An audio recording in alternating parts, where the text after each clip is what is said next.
Olá, Brasil, a paz do Senhor Jesus e a todo mundo, que Deus nos abençoe a todos.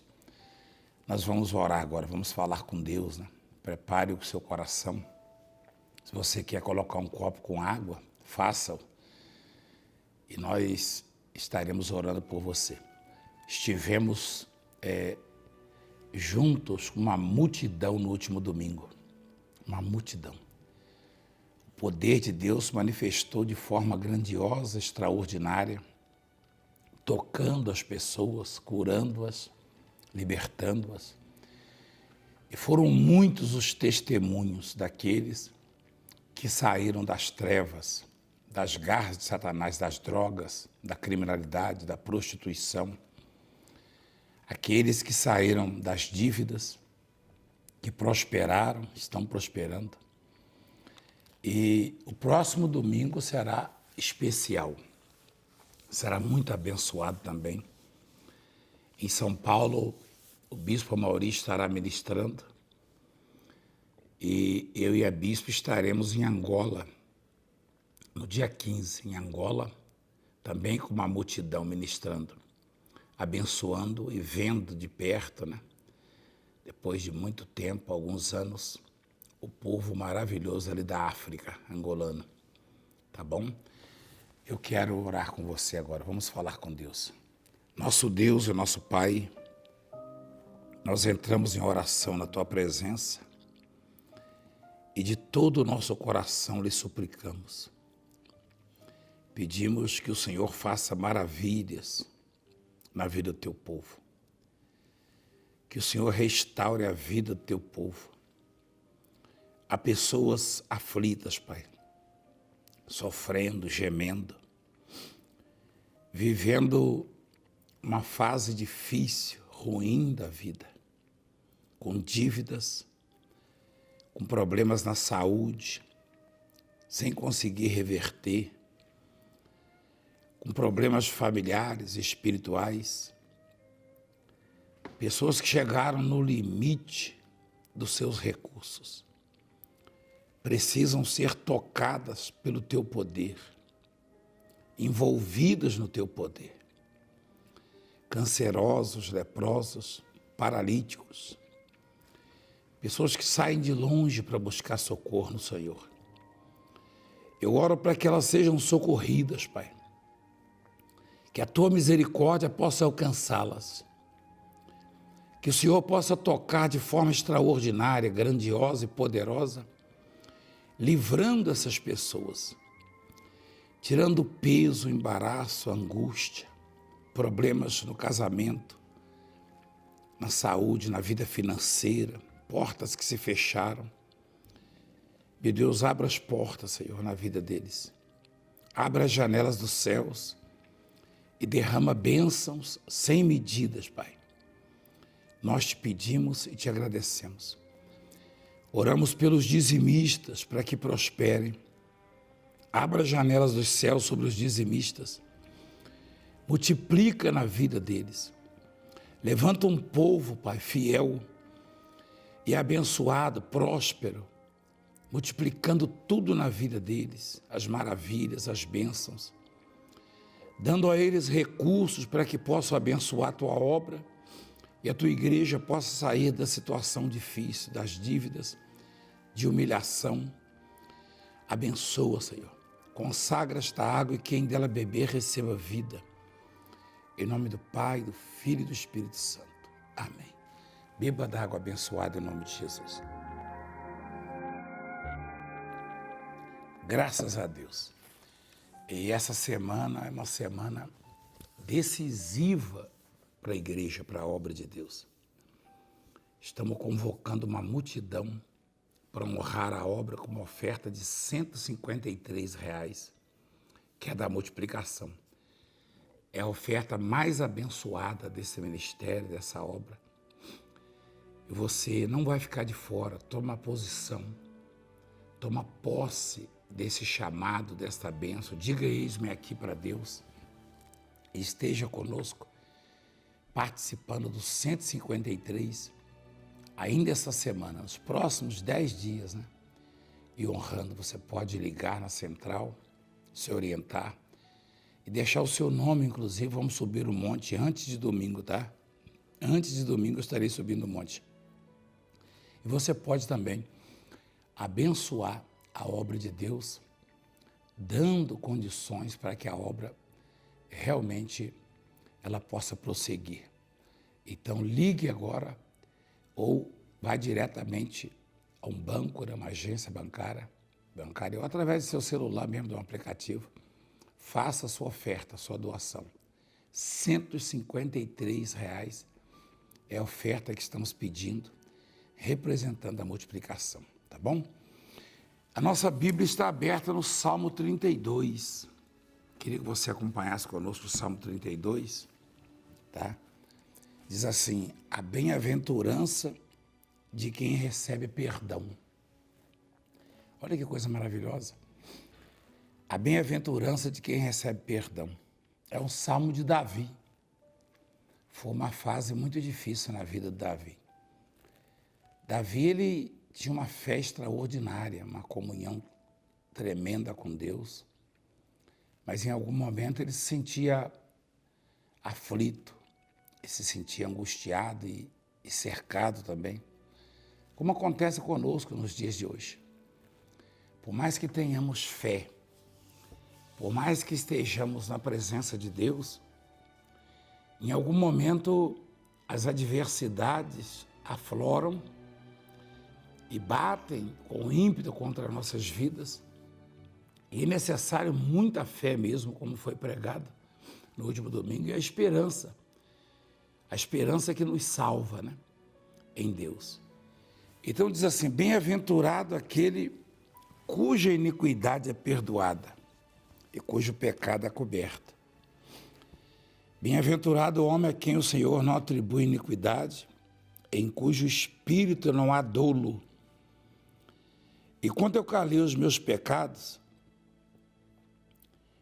envelheceram os meus ossos pelos meus constantes gemidos todo dia, porque a tua mão pesava dia e noite sobre mim, e o meu vigor se tornou em sequidão de estio. Olha que coisa, Davi, ele pecou, né? Como todos os homens pecam, Davi também pecava eventualmente. E quando ele se calava, né, e ele testemunha ele próprio, e não confessava a Deus, ou seja, não reconhecia o erro. Se calar é não reconhecer o erro, é não confessar ao Senhor o seu pecado e não assumir que errou. E quando alguém assume que errou, que pecou, é porque está disposto a mudar, a tomar uma atitude. Reconhece que aquele caminho está errado, que aquela conduta está errada, e volta atrás, né? E toma outro caminho. Essa é a atitude de uma pessoa que se arrepende do erro, do pecado. Ela reconhece o erro, reconhece o pecado, confessa-o a Deus, ao Senhor, pede perdão para Deus, ela se arrepende e ela volta atrás naquilo. Ela toma um outro caminho, uma outra direção e não volta a praticar aquilo. Ela deixa aquilo, por exemplo, as drogas, a prostituição, o adultério, a mentira, o ódio, a mágoa, o rancor, o roubo, a iniquidade do roubo. Então a pessoa ela reconhece que está errada, confessa a Deus. E Davi, como se calou, ele começou a sentir várias enfermidades. Ele começou a sentir os ossos se secarem, ele disse. As dores, os problemas, enfim, as aflições se multiplicaram. Isso acontece com todo ser humano que se cala e que insiste naquilo que está errado. Não toma uma atitude. Aí sofre, geme, por quê? Porque o pecado ele separa o homem de Deus. Como diz lá em Isaías 59, né? Diz que a mão do Senhor não está encolhida para que não possa salvar. Ou seja, Deus não deixa de cuidar de nós. Deus não deixa de cuidar de você, de mim. Deus não deixa de olhar para nós. Deus vê a nossa aflição, Deus vê a nossa luta, o nosso sofrimento. Mas se não confessamos a Ele os nossos erros e não tomamos atitude para mudar, Ele fica impossibilitado de agir na nossa vida. Porque a própria palavra em Isaías 59 diz o seguinte, que as nossas iniquidades fazem a separação, a divisão entre nós e o nosso Deus. Tá? Então, o pecado, ele forma uma barreira, uma muralha. Ele separa o homem de Deus, divide, né? Ele põe um divisor e torna impossível o acesso de Deus. Não que haja impossíveis para Deus, é que Deus é puro, é reto, é justo, é santo. E se não houver arrependimento, se não houver uma busca, então o homem não pode ser abençoado. E Davi reconhece isso. Ele diz assim, quando eu me calei, então a mão de Deus pesava sobre mim. Meus ossos envelheceram, eu sofria. No versículo 2 ele fala, bem-aventurado o homem a quem o Senhor não atribui iniquidade, ou seja, pecado, porque perdoa, né? Quando se confessa, e em cujo espírito não há dolo. O que é um espírito com dolo? Uma pessoa com dolo. É uma pessoa que erra intencionalmente, de propósito. Ela planeja aquilo ali e ela faz sabendo o que está fazendo. Ela destrói, ela prejudica, ela maltrata, ela persegue, ela cria armas ciladas. Né? A pessoa sabe que roubar é errado, é pecado, ela rouba. Ela sabe que não pode nutrir, manter um ódio, uma mágoa no coração, um sentimento ruim, ela mantém. Enfim, ela engana o seu próximo. É a pessoa que tem dolo no espírito. Então esse não é bem-aventurado, não é feliz. Esse não é bem-sucedido. Eu vejo como a palavra nos ensina o caminho da bênção. O versículo 3 diz assim, enquanto calei os meus pecados, envelheceram os meus ossos, pelos meus constantes gemidos todo dia. Ele gemia todo dia, porque a tua mão pesava dia e noite sobre mim, e o meu vigor se tornou em sequidão de estio. Quer dizer, a estiagem, você conhece a palavra estiagem? O que é uma estiagem? É uma falta de chuva, não é verdade? É uma seca. Enfim, é onde a vida ela começa a gemer, sem a água, sem a chuva, morre de sede, e a saúde dele se deteriorava, né? As bênçãos cessaram na vida dele. É assim que ocorre com a criatura que não busca o perdão de Deus, tá? Aí, versículo 5 diz assim, confessei-te o meu pecado e a minha iniquidade não mais ocultei. Disse, confessarei ao Senhor as minhas transgressões. Tu perdoaste a iniquidade do meu pecado. Sendo assim, todo homem piedoso te fará súplicas em tempo de poder encontrar-te. Como é feito quando transbordarem muitas águas, não atingirão, né? Quer dizer, o homem piedoso, o homem que quer mudar de vida, que quer ser feliz, ele vai suplicar a Deus, ele vai buscar socorro, buscar o perdão de Deus. Isso em tempo de encontrar-te, diz o salmista. Isso significa que vai chegar um momento, vai chegar um tempo que as pessoas não vão encontrar mais a Deus. Isso é bíblico, está lá em Amós, capítulo 8 também. Né? Vão atravessar o mundo, correr de mar a mar, do norte até o oriente, e não acharão mais a Deus, a palavra de Deus. Então esse é o momento, a oportunidade é agora. Nós estamos no tempo de misericórdia, de perdão, de socorro. Então, se queremos ser abençoados, esse é o momento para mudarmos de vida, tá? Ele diz assim, com efeito, quando transbordarem as muitas águas, não atingirão. Refere-se às dificuldades, né? Aos problemas, comparando com uma enchente, uma tempestade, uma catástrofe. E tem muita gente sendo submergida, né? Submersa, né? Tem muita gente sendo tragada, destruída pelas tempestades, que são as pandemias, problemas econômicos, problemas na saúde, familiares, crises, né? No mundo inteiro.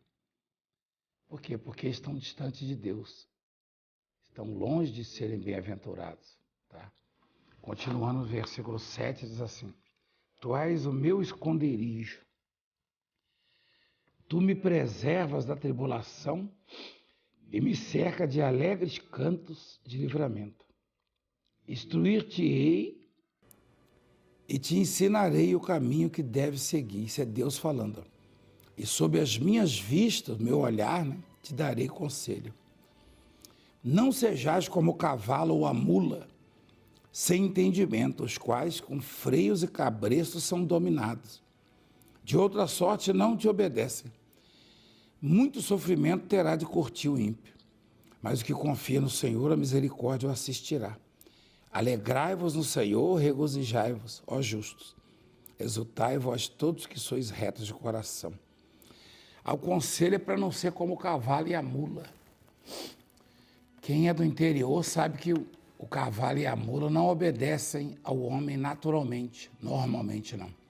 Tem que ser adestrados, amansados e dominados, depois de adestrados e amansados, de acostumarem com o homem, ainda carece de um cabresto, um freio.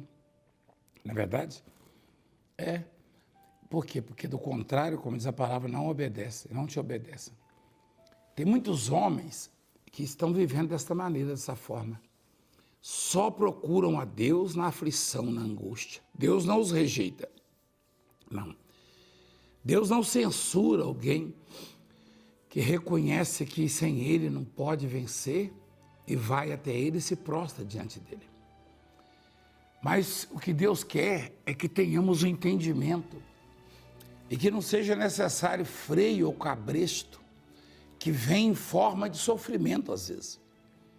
Porque o cavalo e a mula, o dono põe o freio ou cabresto, uma corda, né? O freio é aquela armação de ferro na boca, com um couro, com chicote de couro, uma extensão de couro. Nós fazíamos isso lá na roça. E aí o cavalo obedece, porque senão machuca a boca dele, né? E o homem, ele às vezes recebe em forma de freio ou cabresto o sofrimento, os problemas, as dificuldades, as adversidades.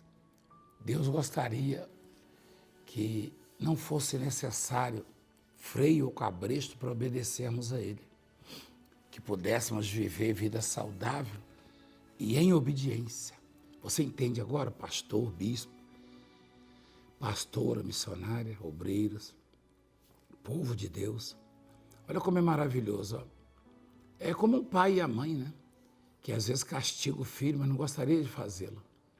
Gostaria que obedecesse sem que houvesse necessidade. Imagina uma relação de obediência com Deus, sem ter que passar por enfermidades, problemas econômicos, familiares, lutas, provações, né? Infelizmente o homem, ele não consegue viver assim, né? No passado alguns conseguiram isso, mas em alguns momentos também gemeram, o próprio Davi. Então Deus, ele recomenda que a gente não tenha necessidade, e isso está em nós, cabe a nós, dele colocar freios ou cabrestos, que vêm em forma de problemas, de lutas, dificuldades. Que sejamos obedientes de forma espontânea, voluntária, né? E isso é agradável, é bom diante de Deus e para nós é maravilhoso. Então é tempo de se buscar a Deus, de se voltar para Deus, tá? Reconhecer o erro. E imagina a comparação, né? Um cavalo e a mula, que só obedece por causa do freio do cabresto.